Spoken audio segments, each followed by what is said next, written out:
I'm Wayne Pedersen. I'm a volunteer at the Watervliet Arsenal Retirement Services Office. Next to me is Ken Hunter, our Retirement Services Officer, and Joe Novak, another volunteer here at the Retirement Services Office. Today what we want to talk about is the Army Retirement Services is celebrating its 60th anniversary on November 14th of this year. We are celebrating our 25th anniversary here at Watervliet Arsenal. We're an all-volunteer office. We've been helping all branches of service, active, National Guard, Reserve. Primary focus, of course, as a retirement services office is retirees, but we do service everybody who's served in the Department of Defense.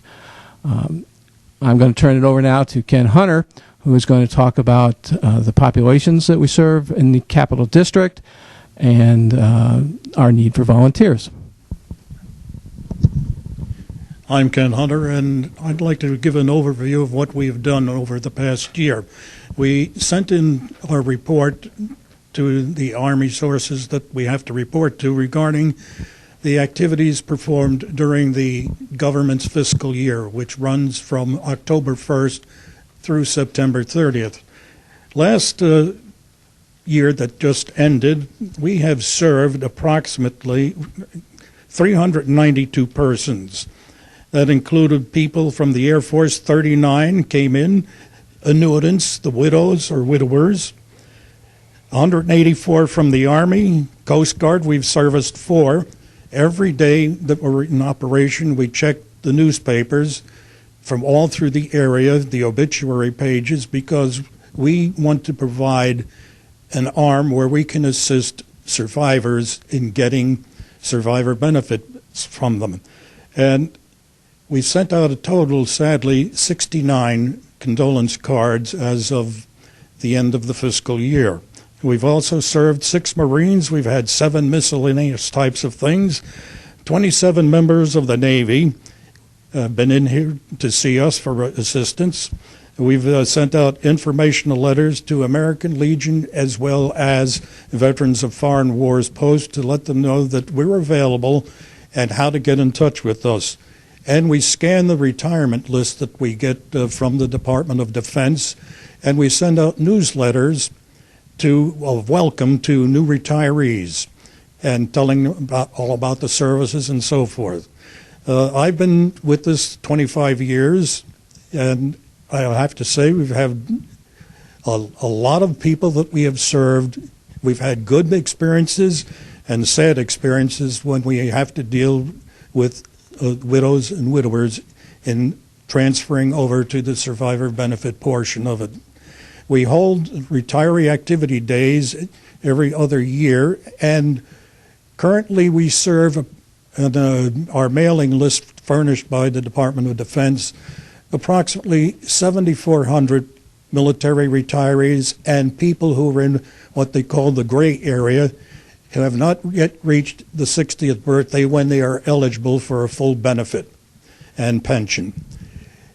And after that, we also have, in those retiree activity days, we bring in keynote speakers that tell them about all the latest advances that are going on in the Department of Defense. We bring them up to date on their benefits from not Medicare, but TRICARE for Life, which is a military function that picks up the medical portion of their benefits. And it has been a rewarding experience, and we look forward to continued operations. And in the near future, we're anticipating that when the new Army regulation comes out, our population will extend to 10,000 because we're taking on 2 counties from Vermont, 1 county from Massachusetts, and an additional county in New York State. All are within a reasonable 1-hour driving distance of this office. Now I'll turn it over to Joe because he and Wayne have both gone to the latest survivor benefit training program, and he can give you the kinds of things that he and Wayne have been involved with. Hello. Like you said I'm Joe Novak, Sergeant Major, retired from the Army. My daily duties is usually answering the phone and fielding all those questions that was just talked about. And we get everything from ID cards renewals to deaths in the family and back pay. You name it, we've just about heard it. We ask that the retiree first try to solve the problem himself, and then if not, we'll get on it and get it solved for him or her. Our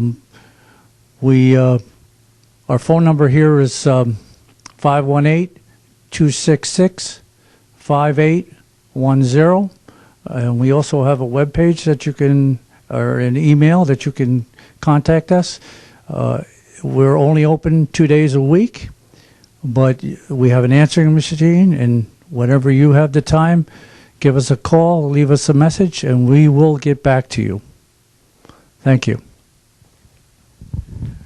One other thing I'd like to add, because of the new expansion that's coming up, we're looking for a need for additional volunteers. It's going to be a rewarding experience because we're going to try to get in contact by mail to each of those individuals who are being assumed into our area. And we'd like to have volunteers. We will help them through training and answering in the office here, and it's not a hard procedure, and they don't have to be here every 2 days of the week that we are operating. They can come at their convenience, and we would welcome them with open arms. As Ken mentioned, the need for volunteers is pretty high. We are looking to expand, as we've mentioned. Also, we're trying to become more proactive and making ourselves known to the community a little better than we have, and we really could use someone who's got some social media skills to help us, like with Twitter and Facebook. So those are the types of things. If you're interested in that, like we've said, you don't have to be here every day. You don't have to be here for the entire 4.5 hours that we're open. Any type of volunteer that you work that you could do for us would be greatly appreciated. As far as some of the things we've talked about generally, we do try to help people as much as we can. We will intercede on their behalf with the DFAS and with the Human Resources Command for retirees and annuitants. So I hope this is a little informative for you, provides you an understanding of what we do, who we are, and that if you want to be a volunteer, please give us a call. And if you need help, please give us a call. Thank you.